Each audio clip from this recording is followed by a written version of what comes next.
Hi everyone, औसक powerful channel में आप सबका वेलकम है। चलिए 11 क्लास का जो भी आपका इकोनॉमिक्स सब्जेक्ट है उसका 2024 में पूछा गया इकोनॉमिक्स का जितना भी क्वेश्चन है सारा क्वेश्चन का आंसर सेट इस वीडियो के थ्रू बता दिया जाएगा।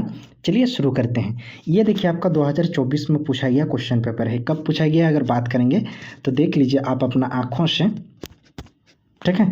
ये 2024 में पूछा गया क्वेश्चन पेपर है आपका, ठीक है। चलिए ये रहा आपका स्क्रीन के सामने सबसे पहला नंबर वाला क्वेश्चन। सबसे पहला नंबर वाला क्वेश्चन अगर बात करेंगे, ठीक है, सबसे पहला नंबर वाला क्वेश्चन का अगर बात करेंगे तो सबसे पहला नंबर वाला क्वेश्चन क्या है देखिए, ठीक है। अर्थशास्त्र की कल्याण संबंधित परिभाषा के प्रतिपादक थे। अगर बात करेंगे सबसे पहले जान लीजिए कि अर्थशास्त्र जो होता है ना, अर्थशास्त्र का डिफिनेशन क्या है, ठीक है। तो अर्थशास्त्र का अगर डिफिनेशन का बात करेंगे तो अर्थशास्त्र का डिफिनेशन क्या होता है कि धन के विज्ञान को ही अर्थशास्त्र बोला जाता है, ठीक है। अगर अर्थशास्त्र का जनक का अगर बात किया जाएगा, ठीक है, तो इसका जो जनक होता है, ठीक है, इसका जनक कौन है तो एडम स्मिथ है, ठीक है। अर्थशास्त्र का जनक कौन है? एडम स्मिथ है। तो अगर यहाँ पे क्वेश्चन में आपसे क्या पूछा जा रहा है देख लीजिए, अर्थशास्त्र की कल्याण संबंधित परिभाषा के प्रतिपादक कौन था? तो आप जान लीजिए कि जो भी मतलब मार्शल जो था, ये मार्शल आपका अर्थशास्त्र की कल्याण से संबंधित परिभाषा का प्रतिपादन किया था, ठीक है। इसका पूरा नाम का अगर बात करेंगे तो इसका जो पूरा नाम होता है वो होता है अल्फ्रेड, ठीक है, अल्फ्रेड मार्शल होता है, ठीक है, के अनुसार, यानी अल्फ्रेड मार्शल के अनुसार व्यक्तियों और समाज के लिए, दोनों के लिए कल्याण फायदा करने वाला विज्ञान है। मतलब इनका कहना था कि व्यक्ति और समाज दोनों को उत्पन्न करने वाला ये एक विज्ञान है। कौन? अर्थशास्त्र, ठीक है। यानी एक नंबर का आंसर हो जाएगा आपका ए नंबर, ठीक है। चलिए क्वेश्चन नंबर 2 की ओर मूव ऑन करें और ये रहा आपका स्क्रीन के सामने क्वेश्चन नंबर 2, ठीक है। क्वेश्चन नंबर 2 बहुत ही इंटरेस्टिंग क्वेश्चन है, ठीक है। देखिए अर्थशास्त्र का मतलब क्या होता है कि इंडियन इकोनॉमिक जो ग्रोथ, किस प्रकार से ग्रोथ होता है, जीडीपी में कैसे इंक्रीज होता है, डिक्रीजेज होता है, इनके बारे में पूरा आप पढ़ सकते हैं, जान सकते हैं इंडियन इकोनॉमिक्स, ठीक है। चलिए सबसे पहले देखिए विकास संबंधित अर्थव्यवस्था की परिभाषा किसने दी, ठीक है।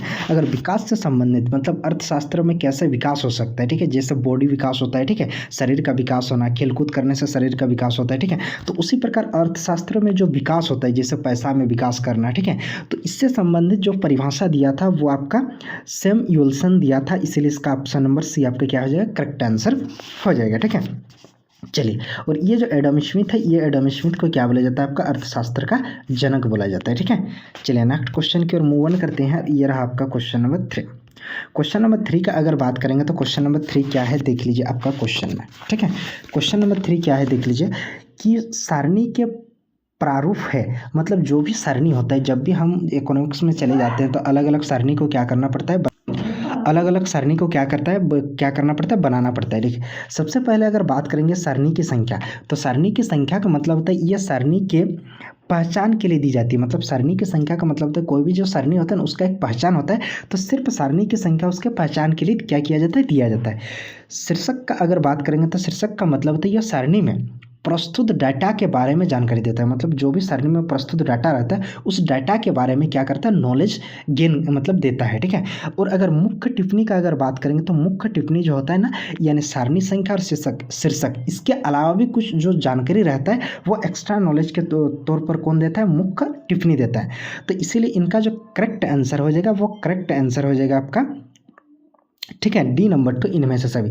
ये तीनों चीज़ आप लोगों का जरूरी है, ठीक है। मतलब सारणी के प्रारूप बनाने के लिए ये तीनों चीज़ आपका नीड है, आवश्यकता है, इसलिए इसका करेक्ट आंसर हो जाएगा डी नंबर वाला ऑप्शन, ठीक है।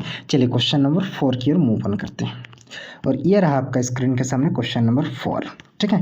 क्वेश्चन नंबर 4 बहुत ही अच्छा सवाल है, ठीक है। इस प्रकार के सवाल आप हिंदी में पढ़े होंगे, हिंदी में एक वचन, बहुवचन, इन सब हिंदी ग्रामर में पढ़े होंगे, ठीक है। सांख्यिकी शब्द का प्रयोग किया जाता है, तो आपसे पूछा जा रहा है जो भी सांख्यिकी शब्द है इसका प्रयोग किया जाता है, ठीक है। तो अगर इसका बात करेंगे तो एक वचन में किया जाता है या बहुवचन में आपसे पूछा जा रहा है या फिर दोनों में किया जाता है, ठीक है। तो सबसे पहले जान लीजिए कि सांख्यिकी जो शब्द होता है वो एक वचन में जो प्रयोग किया जाता है, ये आंकड़ों को संग्रह करने के लिए, विश्लेषण करने के लिए और व्याख्या से संबंधित, इनसे संबंधित के लिए सांख्यिकी के शब्द को एक वचन में यूज किया जाता है। जबकि बहुवचन में अगर बात करेंगे तो बहुवचन में याद रखिएगा ये सिर्फ और सिर्फ जो भी डेटा होता है, संख्यात्मक डाटा मतलब नंबर डाटा जो होता है उसमें यूज किया जाता है आपका बहुवचन में, ठीक है। तो इसीलिए आपका ए और बी आपका दोनों आंसर हो जाएगा, यानी ऑप्शन नंबर सी आपका करेक्ट आंसर हो जाएगा आपका। ठीक है, चलिए क्वेश्चन नंबर 5 की ओर मूव ऑन करते हैं। और ये रहा आपका स्क्रीन का सामने क्वेश्चन नंबर 5। चलिए क्वेश्चन नंबर 5 का अगर बात करेंगे तो क्वेश्चन नंबर 5 क्या है देख लीजिए। ठीक है, क्वेश्चन नंबर 5 का अगर बात करेंगे, क्वेश्चन नंबर 5 क्या है, लॉटरी विधि से इकाइयों का चयन किया जाता है। लॉटरी विधि से जो इकाइयों का चयन किया जाता है वो आपका देव जो होता है निर्देशन प्रणाली का दर्शन किया जाता है। ठीक है, यानी इससे ये इकाई होता है वो चयन करने का एक मेन इसका क्या है प्रोसेस होता है, यूनिट होता है। ठीक है, तो ए नंबर 2 आपका करेक्ट आंसर हो जाएगा। ठीक है, चलिए नेक्स्ट क्वेश्चन की, मतलब ये जो चयन होता है यादृच्छा होता है, मतलब यादृच्छिक का मतलब होता है आप देख के इसको, मतलब बिना देख के आप चयन कर सकते हैं। ठीक है, चलिए नेक्स्ट क्वेश्चन की ओर मूव ऑन करते हैं। ये रहा आपका क्वेश्चन नंबर 6 स्क्रीन के सामने। क्वेश्चन नंबर 6 क्या है देखिए, निम्न में से कौन सा अच्छे प्रतिदर्शन का आवश्यक गुण नहीं है। मतलब प्रतिदर्शन करने के लिए उसका आवश्यक गुण कौन सा नहीं है आपसे पूछा जा रहा है। देखिए प्रतिनिधित्व करना ये तो आपको उसका आवश्यकता गुण है। ठीक है, अगर स्वतंत्रता का बात करेंगे तो जब भी कोई स्वतंत्रता नहीं होगा, फ्रीडम नहीं होगा, तो वो क्या नहीं कर सकता है, मतलब प्रतिस्पर्धा नहीं कर सकता है, प्रतिदर्शन नहीं कर सकता। पर्याप्तता होना भी आपका क्या है जरूरी है। सामग्री इकाई जो होता है ये आपका नहीं होना, ये कोई गुण नहीं है, इसलिए इसका करेक्ट आंसर हो जाएगा आपका डी नंबर। चलिए नेक्स्ट क्वेश्चन की ओर मूव ऑन करते हैं। ये रहा आपका स्क्रीन के सामने नेक्स्ट क्वेश्चन, यानी क्वेश्चन नंबर 7। क्वेश्चन नंबर 7 का अगर बात करेंगे तो क्वेश्चन नंबर 7 क्या है देखिए, निम्न में से कौन सा चर खंडित है। आपसे पूछा जा रहा है कि कौन ऐसा है जो आपका चर खंडित है। तो अगर बात करेंगे छात्र की संख्या, तो छात्र की संख्या क्या है, डिस्क्रीट वेरिएबल है, इसीलिए ये आपका चर खंडित नहीं, चर खंडित है। ये आपका क्या है, चर खंडित है। ये डिस्क्रीट क्या है आपका एक वेरिएबल है, इसीलिए आपका ये चर खंडित है। ठीक है, चलिए नेक्स्ट क्वेश्चन की ओर मूव ऑन करते हैं, यानी क्वेश्चन नंबर 8। और ये रहा आपका स्क्रीन के सामने क्वेश्चन नंबर 8। क्वेश्चन नंबर 8 बहुत ही अच्छा क्वेश्चन है, देख लीजिए। सारणीयन का आधार है, मतलब कोई भी जो सारणी बनाते हैं तो उसका क्या क्या आधार होता है, वर्गीकरण होता है या तालिका होता है या आंकड़ा। तो उसका मेन जो आधार होता है वो आंकड़ा होता है। क्यों, डाटा को कलेक्ट करना, डाटा को कलेक्ट करने के बाद क्या होता है उसमें प्रस्तुत किया जाता है आंकड़ा, क्योंकि इसमें सारणियों को आंकड़े को व्यवस्थित करने का एक रूप होता है, एक विधि होता है। ठीक है, इसलिए इसका करेक्ट आंसर हो जाएगा सी नंबर 2। चलिए नेक्स्ट क्वेश्चन की ओर मूव ऑन करते हैं। किसी पाई चार्ट के केंद्र पर कुल कितना कोण होता है। देखिए जैसे मान लीजिए सपोज एक वृत्त बना लीजिए आप सबसे पहले। ठीक है, क्या कीजिए एक वृत्त बना लीजिए, ये मान लीजिए आपका एक वृत्त है। ठीक है, और इस वृत्त का अगर बात करेंगे तो इस वृत्त में जो संपूर्ण कोण होता है, मतलब पूरा ये जो कोण होता है, ये पूरा कोण अगर बात करेंगे तो इस पूरा कोण कितना डिग्री का होता है, तो आप बोलेंगे 360 डिग्री का होता है। कितना डिग्री का होता है, 360 डिग्री का होता है। इसलिए इसका करेक्ट आंसर हो जाएगा सी नंबर वाला ऑप्शन तो आपका 360 डिग्री का होता है। चलिए नेक्स्ट क्वेश्चन की ओर मूव ऑन करते हैं। ये रहा आपका स्क्रीन के सामने नेक्स्ट क्वेश्चन। ठीक है, यानी ये क्वेश्चन नंबर 10, ये क्वेश्चन नंबर 10 क्या है देख लीजिए आपका स्क्रीन के सामने। औजाइब वक्र का दूसरा नाम क्या है। औजाइब वक्र का अगर दूसरा नाम आपसे पूछा जाएगा तो आप याद रखेंगे कि इसको दूसरा नाम से जो जाना जाता है ये आपका संचय आवृत्ति चक्र के नाम से जाना जाता है, जिसको बहुभुज आकृति भी कहा जाता है। तो इसीलिए इसका करेक्ट आंसर हो जाएगा ए नंबर वाला ऑप्शन तो आपका सही आंसर हो जाएगा। ठीक है, चलिए नेक्स्ट क्वेश्चन की ओर मूव ऑन करते हैं। ये रहा आपका स्क्रीन के सामने नेक्स्ट क्वेश्चन।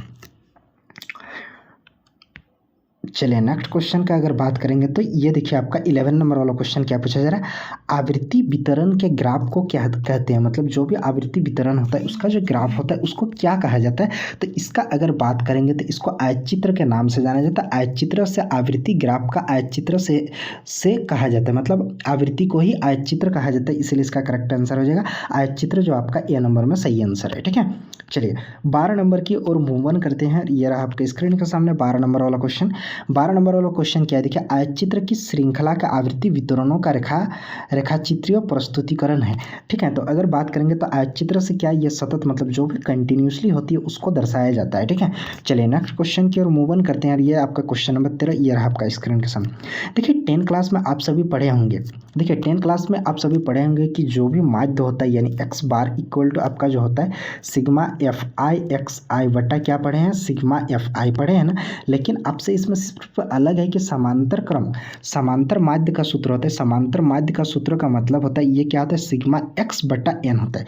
ये समांतर क्रम का जो माध्य होता है वो क्या होता है, सिग्मा एक्स बटा क्या होता है आपका एन होता है, बटा क्या होता है एन, ये आपका सूत्र होता है। तो इसलिए इसका जो करेक्ट आंसर हो जाएगा अब आपका ऑप्शन नंबर सी आपके क्या हो जाएगा, सही आंसर हो जाएगा। ठीक है, चलिए यानी नेक्स्ट क्वेश्चन की ओर मूव ऑन करते हैं और ये रहा आपका नेक्स्ट क्वेश्चन।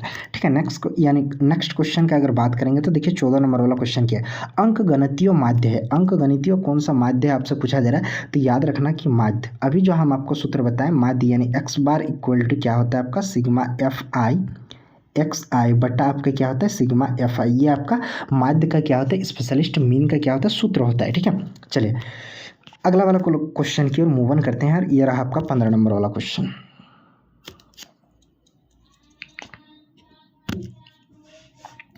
15 नंबर वाला क्वेश्चन देख लीजिए, ये आपका 10th का क्वेश्चन है। ठीक है, 10 का जो भी आप मैथ में पढ़े होंगे याद कीजिए, या फिर पहले क्लास में जो भी मैथ आप पढ़े हैं कि किसी भी वर्ग के उच्चतम सीमा माइनस निम्नतम सीमा, मतलब आप देख लीजिए जो भी उच्चतम सीमा होता है, ठीक है, माइनस जो भी निम्नतम सीमा होता है, ठीक है, इसको जब आपस में घटाया जाता है तो उससे जो भी मान मिलता था उसको बोला जाता है वर्ग अंतराल या फिर वर्ग माप से भी जाना जाता है। ठीक है, तो इसका करेक्ट आंसर हो जाएगा आपका ए नंबर वाला ऑप्शन। ठीक है, चलिए 16 नंबर वाला क्वेश्चन की ओर मूव ऑन करते हैं, यानी नेक्स्ट क्वेश्चन की ओर मूव ऑन करते हैं। 16 नंबर वाला क्वेश्चन देखिए, ये आपका एक मैथमेटिकली क्वेश्चन है। सबसे पहले देखिए, अभी थोड़ा देर पहले मैं आपको बताएं कि एक्स बार इक्वल टू जो होता है वो क्या होता है, सिग्मा आपका एक्स बटा क्या होता है एन होता है। ठीक है, तो अगर बात करेंगे तो आप थोड़ा सा देख लीजिए, सिग्मा एक्स का वैल्यू दिया आपका 50 और एन का वैल्यू कितना दिया आपका 5। ठीक है, तो अगर बात करेंगे तो ये कितना हो जाएगा, 50 बटा कितना हो जाएगा,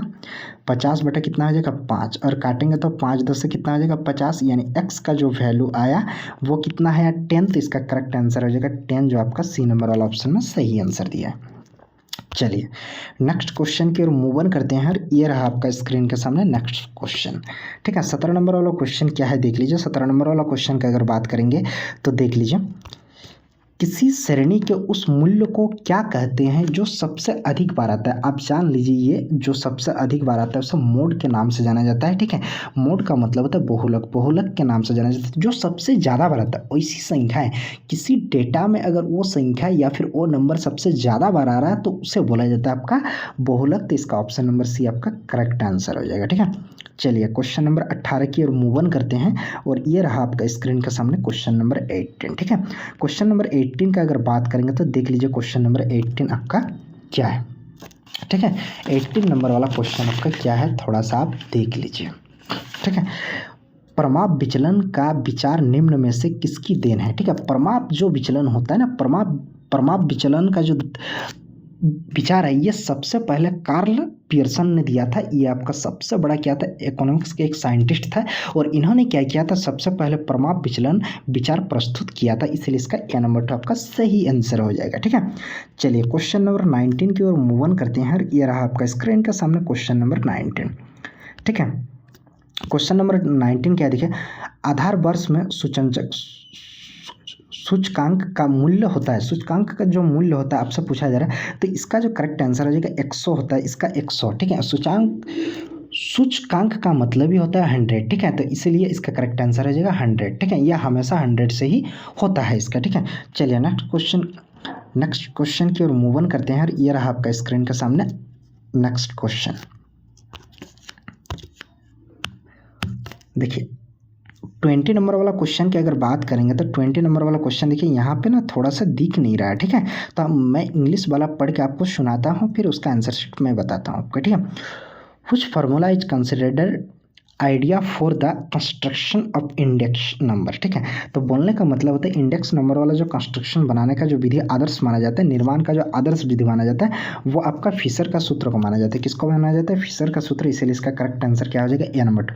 अगर फिशर का सूत्र का बात करेंगे तो याद रखना कि P01 इक्वल टू जो होता है आपका रूट ओवर होता है आपका क्या होता है P01 L होता है, और इनटू में क्या होता है P01 P होता है। ये आपका फिशर का क्या होता है, सूत्र होता है, निर्माण करने का एक सूत्र होता है। ठीक है, चलिए नेक्स्ट क्वेश्चन की ओर मूव ऑन करते हैं। ये रहा आपका अगला वाला क्वेश्चन। ठीक है, चलिए 21 नंबर वाला क्वेश्चन यानी 21 नंबर वाला क्वेश्चन क्या है देखिए, विनिर्माण किस क्षेत्र से संबंधित है, मतलब कोई भी जो विनिर्माण सामग्री होता है यानी वस्तु होता है, थिंग्स होता है, वो किससे रिलेटेड होता है, तो आप जान लीजिए द्वितीयक क्षेत्रक से रिलेटेड होता है, इसलिए इसका करेक्ट आंसर क्या हो जाएगा, बी नंबर 2 आपका सही आंसर हो जाएगा।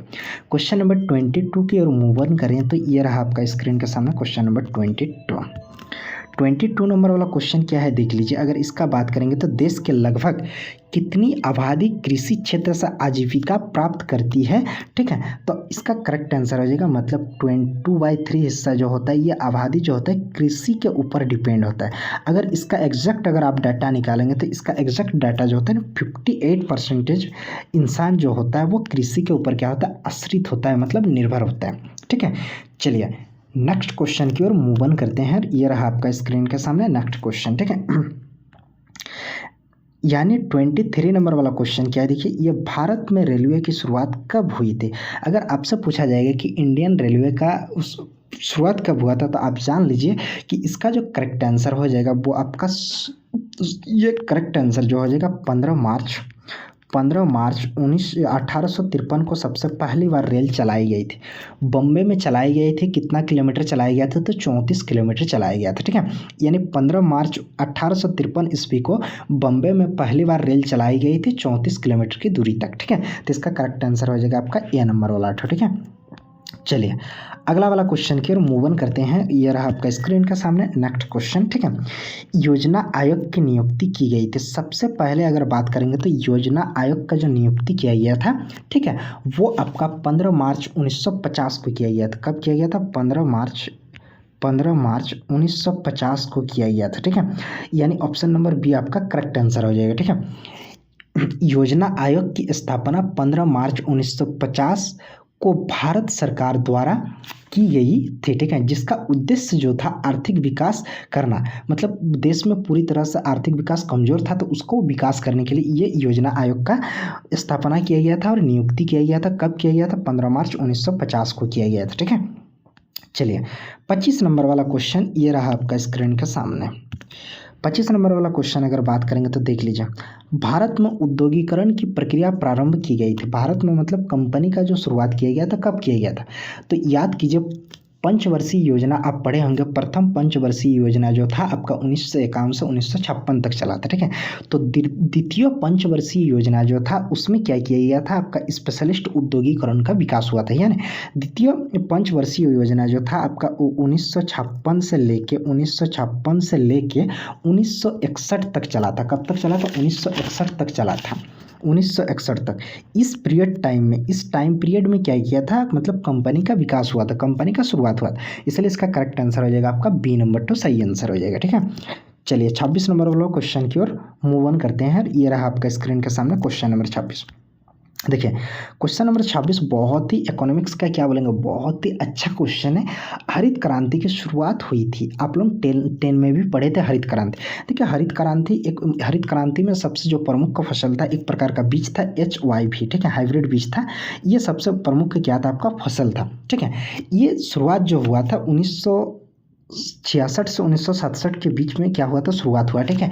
अगर इसका बात करेंगे, देखिए भारत में 1966-1967 में हुई थी, ठीक है, हरित क्रांति, जिसे तीसरी कृषि क्रांति भी कहा जाता है, ठीक है, जो 1960 के दशक में शुरू हुई थी HYV के बीज के लिए, ठीक है। तो हरित क्रांति कब शुरुआत की गई थी, 1966 और 67 में, ठीक है। चलिए यानी नेक्स्ट क्वेश्चन की ओर मूव ऑन करते हैं। ये रहा आपका स्क्रीन के सामने नेक्स्ट क्वेश्चन।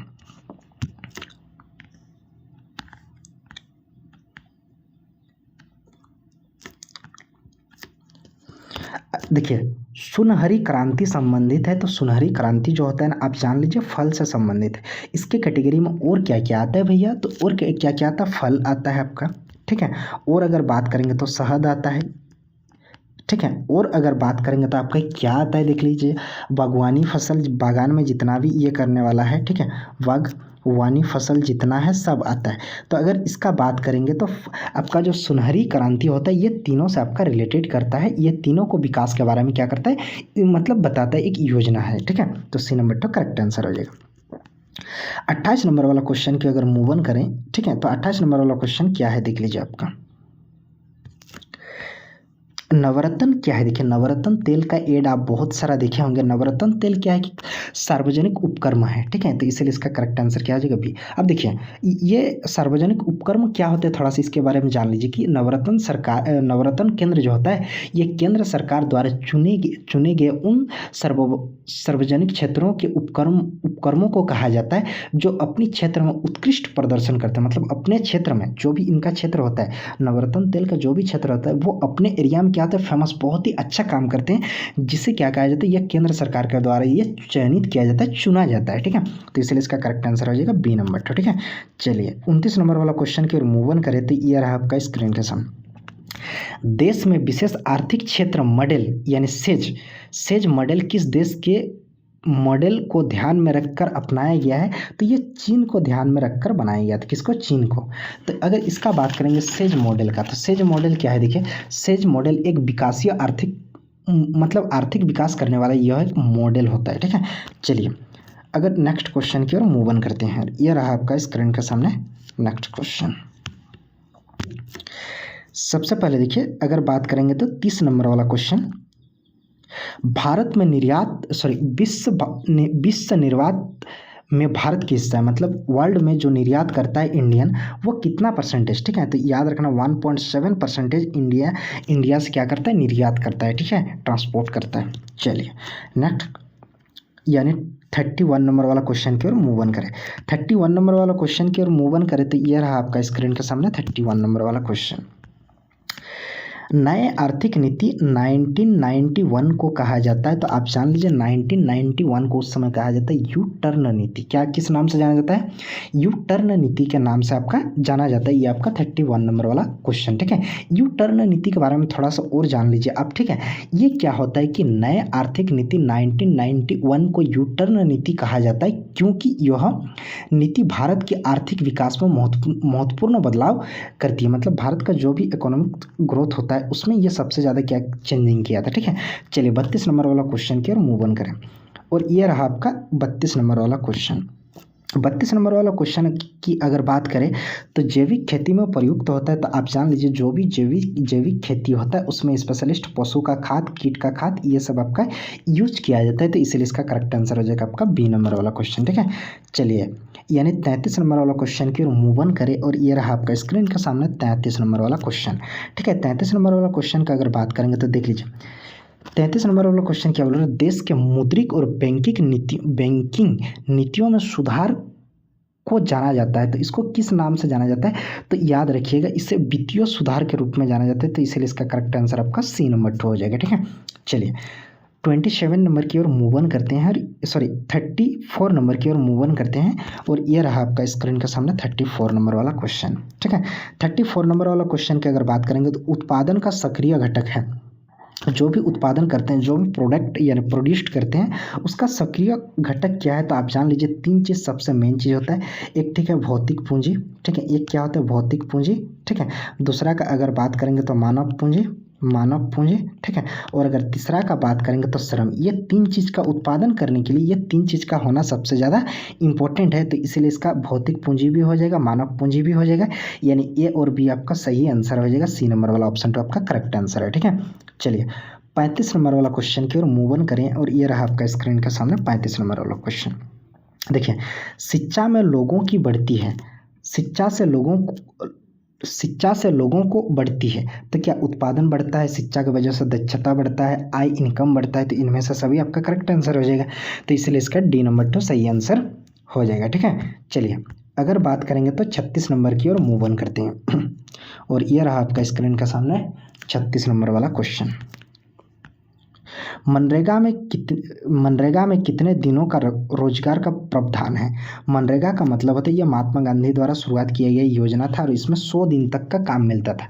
ये मतलब गांव में जो भी गरीब इंसान होता है उसको मनरेगा मनरेगा एक कार्ड होता है, उसके थ्रू क्या होता है, 1 साल में उसको 100 दिन तक क्या मिलता है, काम मिलता है, ठीक है। यानी ए नंबर वाला ऑप्शन तो आपका सही आंसर हो जाएगा 100 डेज, ठीक है। चलिए 37 नंबर वाला क्वेश्चन की ओर मूव ऑन करें, तो ये रहा आपका स्क्रीन के सामने 37 नंबर वाला क्वेश्चन। 37 नंबर वाला क्वेश्चन क्या है, देखिए थोड़ा सा ना इसका इंग्लिश तो पढ़ लेते हैं, ठीक है। विश्व को क्या कहते हैं, मतलब क्वेश्चन तो थोड़ा सा दिख नहीं रहा, इंग्लिश तो पढ़ेंगे तो इसको पता चल जाएगा, ठीक है। चलिए देखिए ये कोई आपके क्वेश्चन में क्या पूछा जा रहा है, which year is regarded as the year of great divided. तो इसका जो करेक्ट हो जाएगा विश्व विभाजन। ठीक है, तो ये विभाजन जो हुआ था वो आपका 1921 ईस्वी को हुआ था। बी नंबर वाला ऑप्शन तो सही आंसर हो जाएगा। यानी 29 नंबर वाला क्वेश्चन में जो करेक्ट आंसर हो जाएगा, ठीक है, तो इसका करेक्ट आंसर हो जाएगा आपका बी नंबर वाला ऑप्शन तो सही आंसर हो जाएगा। ठीक है, 1921 को। चलिए अगला क्वेश्चन की ओर मूव ऑन करते हैं, यानी 38 नंबर की ओर मूव ऑन करते हैं। देखिए पाकिस्तानी की अर्थव्यवस्था का स्वर्ण रूप है। पाकिस्तान का जो भी अर्थव्यवस्था है ना, इसका जो स्वर्ण रूप होता है वो आपका मिश्रित अर्थव्यवस्था है। ठीक है, कैसा है, मिश्रित अर्थव्यवस्था है। ठीक है, चलिए यानी नेक्स्ट क्वेश्चन की ओर मूव ऑन करते हैं, यानी 39 नंबर वाला क्वेश्चन की ओर मूव ऑन करते हैं। और ये रहा आपका स्क्रीन के सामने 39 नंबर वाला क्वेश्चन। 39 नंबर वाला क्वेश्चन क्या है, देखिए, निम्न में किस देश ने एक संतान की नीति अपनाई थी। तो आप जान लीजिए चीन ने क्या किया था, संतान की नीति अपनाई थी। देखिए संतान की नीति क्यों अपनाई थी, क्योंकि चीन में एक समय था कि जनसंख्या बहुत ज़्यादा इंक्रीज कर रहा था, तो उसको कंट्रोल करने के लिए, उसमें कंट्रोल पाने के लिए क्या किया था, इन्होंने क्या किया था, संतान की नीति को अपनाया था। ठीक है, चलिए 39 नंबर वाला क्वेश्चन हो गया। अब नेक्स्ट क्वेश्चन की ओर मूव ऑन करते हैं,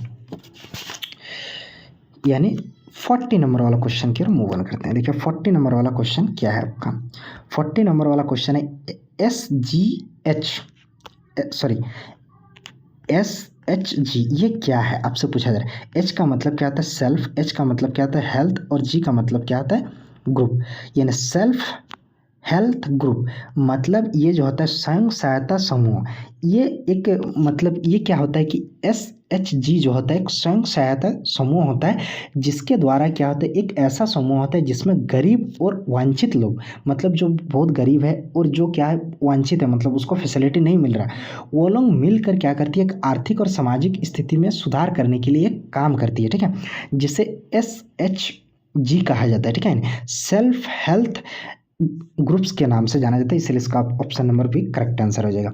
आई होप, हमको लगता है कि आप क्वेश्चन नंबर 1 से लेकर क्वेश्चन नंबर 40 तक पूरी तरह से समझ लिए होंगे। अगर इस क्वेश्चन का पूरा PDF आपको चाहिए तो हमारे टेलीग्राम चैनल में आप जुड़ सकते हैं, वहाँ पे हम आपको इसका पूरा PDF डाल दूंगा, वहाँ से आप आसानी से इसको देख सकते हैं, पढ़ सकते हैं। चलिए मिलते हैं नेक्स्ट वीडियो में, तब तक के लिए जय हिंद, थैंक यू।